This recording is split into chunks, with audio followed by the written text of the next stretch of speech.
O que faremos se formos rejeitados pelo Senhor no último dia? Mateus 7, de 21 a 23. Nem todo o que me diz Senhor, Senhor, entrará no reino dos céus, mas aquele que faz a vontade de meu Pai que está nos céus. Muitos naquele dia hão de dizer-me: Senhor, Senhor, porventura não temos nós profetizado em teu nome, e em teu nome não expelimos demônios, e em teu nome não fizemos muitos milagres? Então lhes direi explicitamente: nunca vos conheci. Apartai-vos de mim, os que praticais a iniquidade.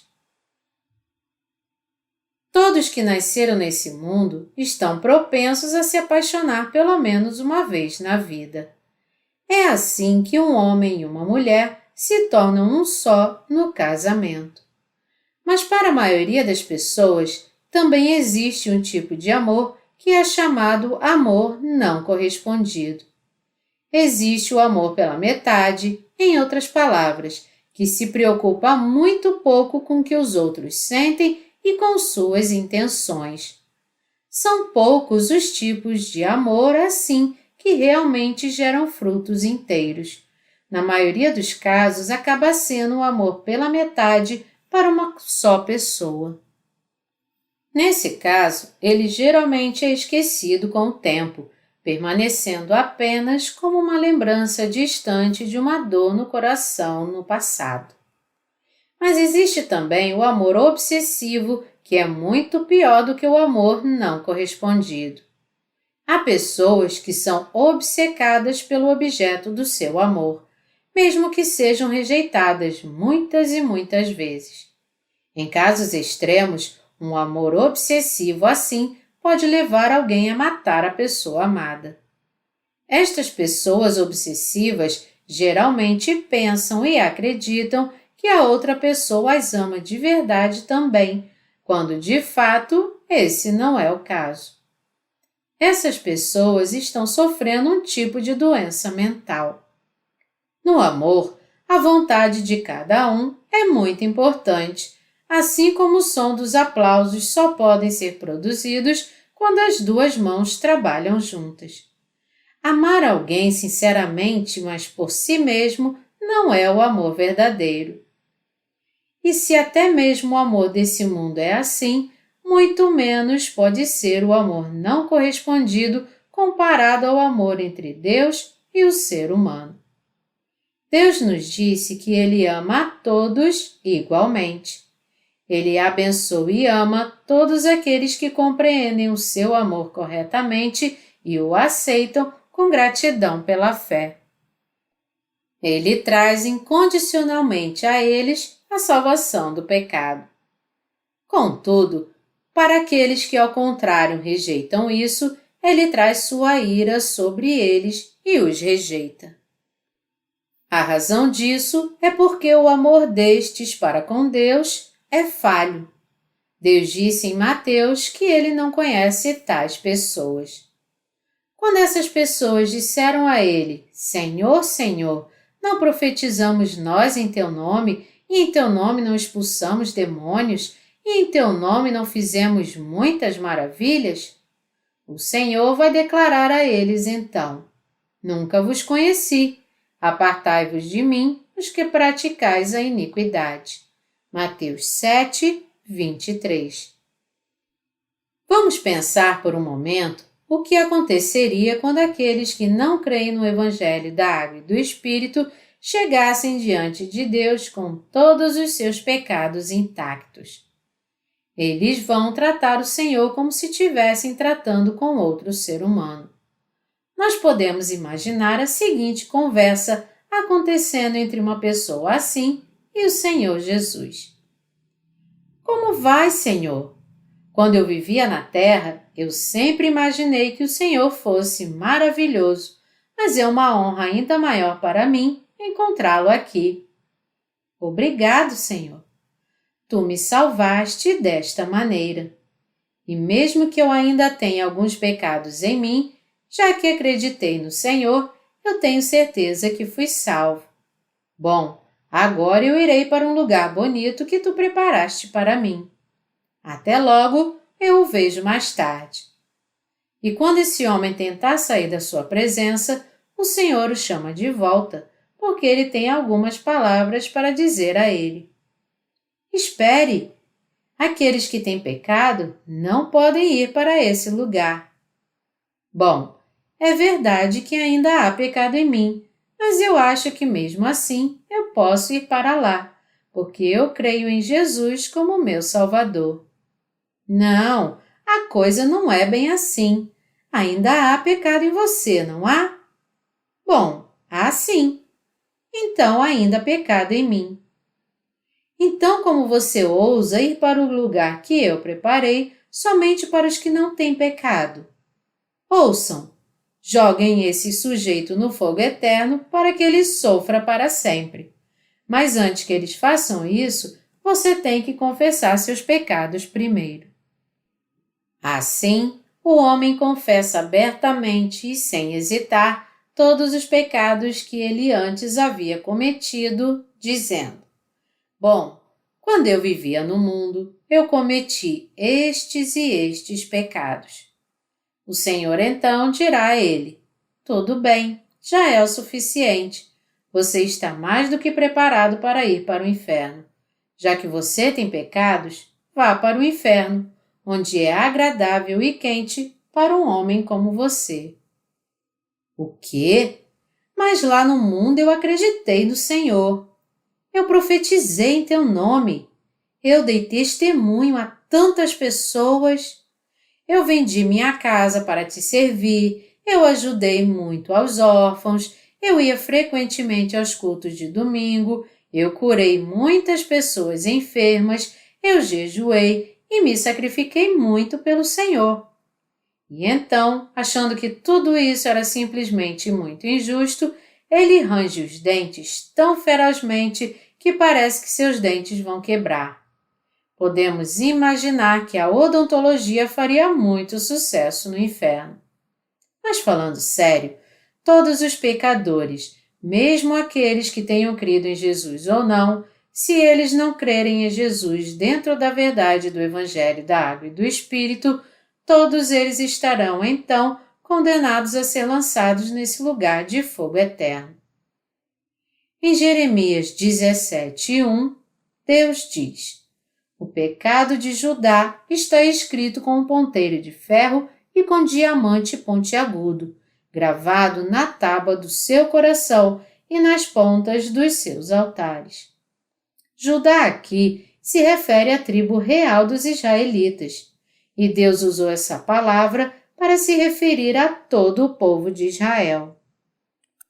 E mais ainda, isso diz respeito a todo ser humano, pois a Bíblia significa o princípio representativo. Por exemplo, Adão é tido como representante da humanidade. Romanos 5:18. Diamantes são cubos de carbono de formato cristalino e eles são as substâncias naturais mais sólidas conhecidas no mundo.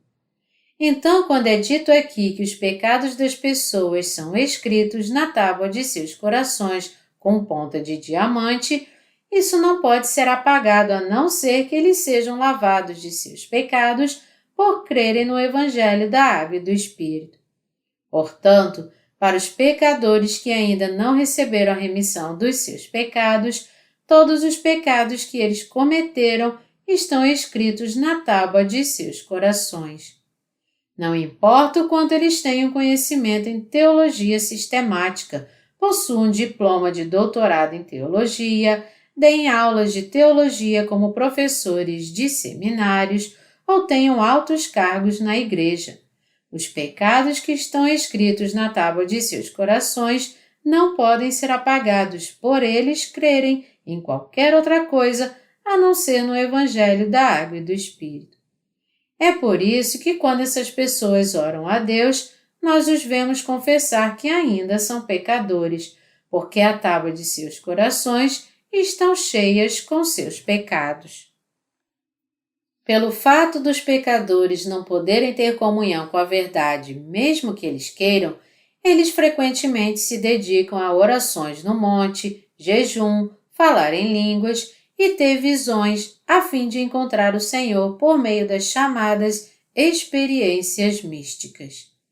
Mas no fim, todas essas coisas são feitas em vão e tudo o que eles fazem é levar uma vida enganosa de fé que engana seus próprios corações. A passagem de Jeremias acima também fala que o pecado de Judá está gravado nas pontas dos seus altares. As pontas do altar aqui se refere ao livro das obras.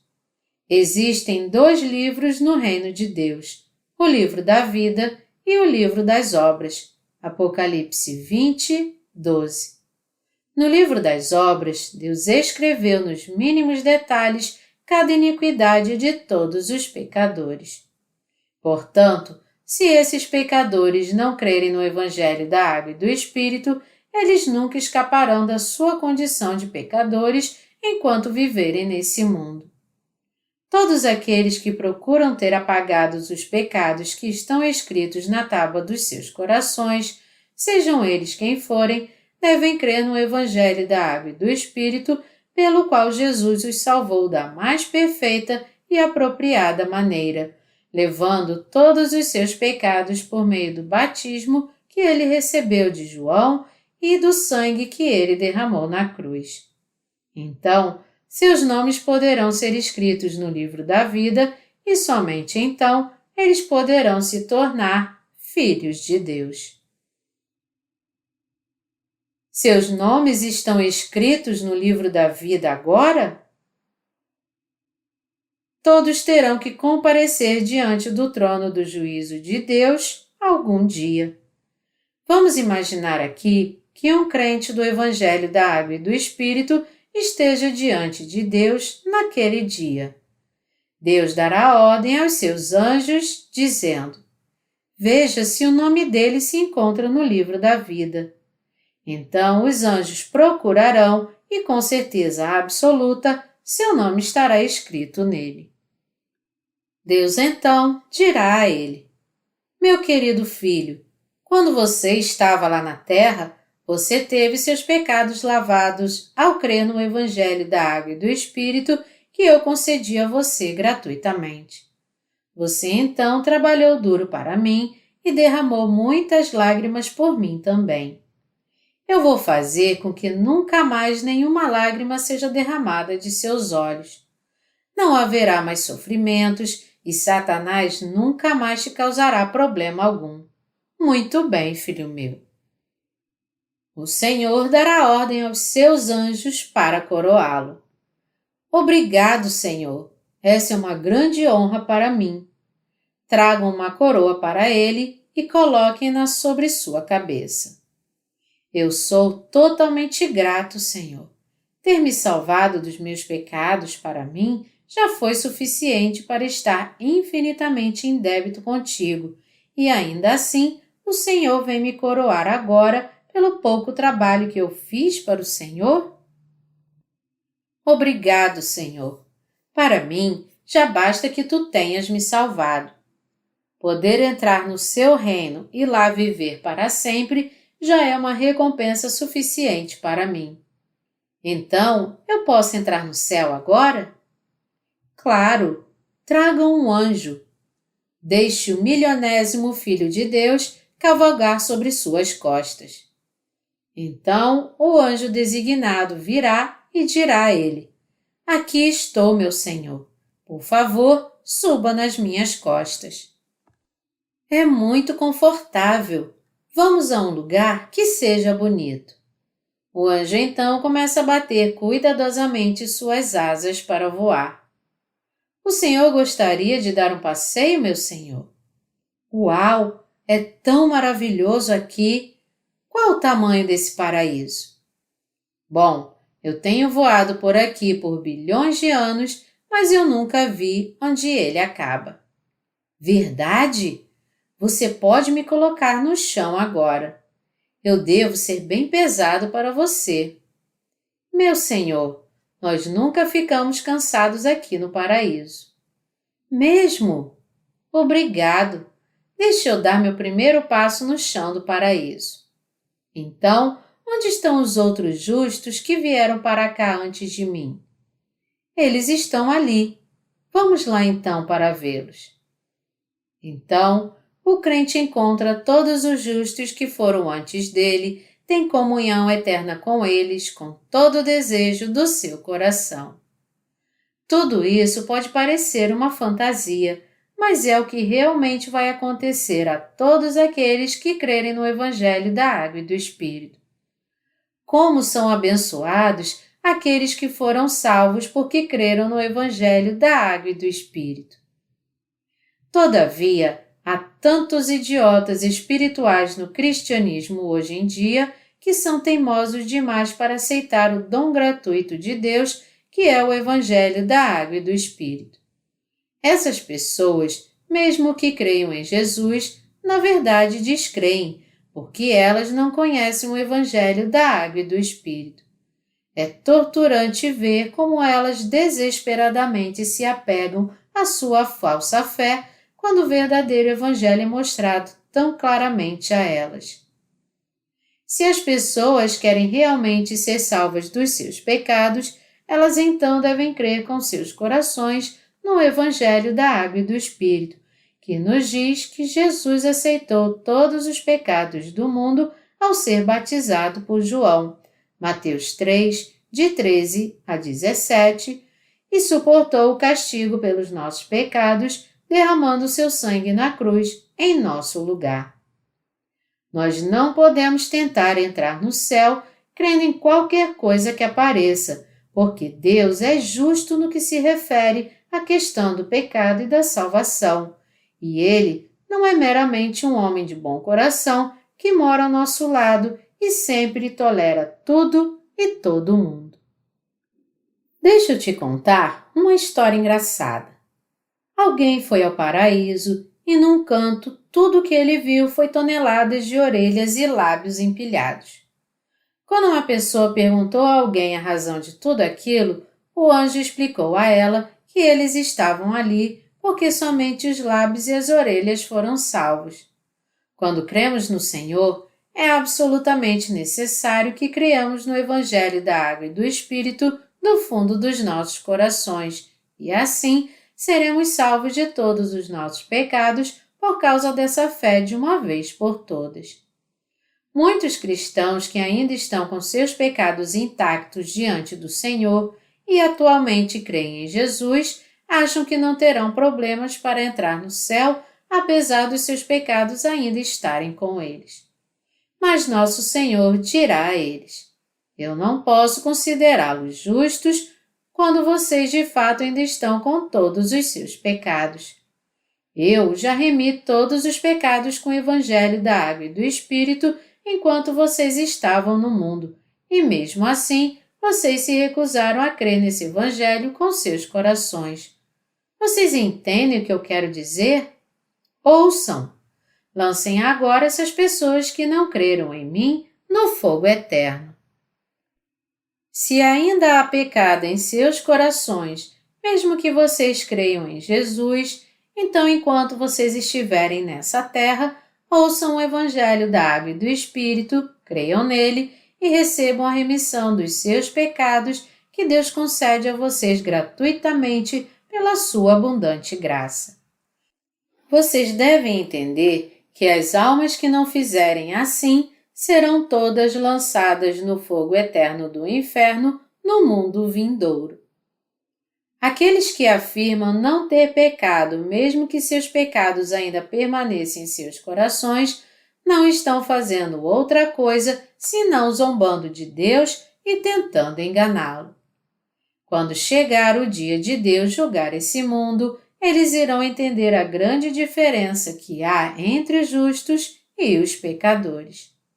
Nesse dia, todos eles irão entender por que o Senhor os exortou tão insistentemente a crer no Evangelho da Água e do Espírito e na remissão de pecados. E então, todos eles irão se lamentar muito, arrependidos por não terem crido nele. Todos os cristãos podem crer em Jesus como Salvador da mesma forma, mas existe uma grande diferença da fé daqueles que receberam a remissão de pecados e daqueles que não. Os primeiros serão bem-vindos ao paraíso, porém os últimos serão lançados no inferno. Se você não reconhecer agora que a palavra do Evangelho da Água e do Espírito é a verdade sobre a remissão dos seus pecados, então mais tarde, no último dia, certamente será muito tarde para você. Existe pecado em seus corações, mesmo que vocês creiam em Jesus como Salvador? Se há, vocês também são pecadores. Jesus é o Salvador que condena aqueles que dizem que têm pecado. Isso significa, então, que estaria tudo bem se nós insistíssemos cegamente que não temos pecado? Esse não é o caso. Nós podemos nos tornar sem pecado somente quando cremos verdadeiramente no Evangelho da Água e do Espírito com nossos corações e somos lavados de todos os nossos pecados de uma vez por todas. O paraíso é um lugar onde podem entrar apenas aqueles que creem no Evangelho da Água e do Espírito que apagou completamente todos os nossos pecados. Receba agora a fé que te salva de todos os seus pecados, com o Evangelho da Água e do Espírito. Se você deixar para depois, será tarde demais. Mas antes que seja tarde demais, creia no Evangelho da Água e do Espírito e esteja pronto. Se vocês não aceitarem dentro dos seus corações o Evangelho da Água e do Espírito, a verdade da remissão de pecados, vocês então serão aprisionados no inferno. Todos os pecadores serão aprisionados no inferno, mas os justos viverão no paraíso. Quem poderia imaginar que receber a remissão de pecados crendo no Evangelho da Água e do Espírito seria tão precioso assim?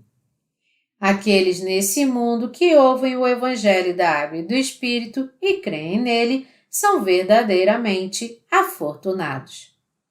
Eu louvo ao Senhor por esse Evangelho. Eu sou grato ao Senhor mais uma vez por nos ter salvo, todos nós que éramos pecadores, de todos os pecados do mundo através do Evangelho da Água e do Espírito de uma vez por todas. Vocês também devem crer no poder do Evangelho da Água e do Espírito agora. Assim, todos vocês se tornarão filhos do próprio Deus para todo sempre. Aleluia!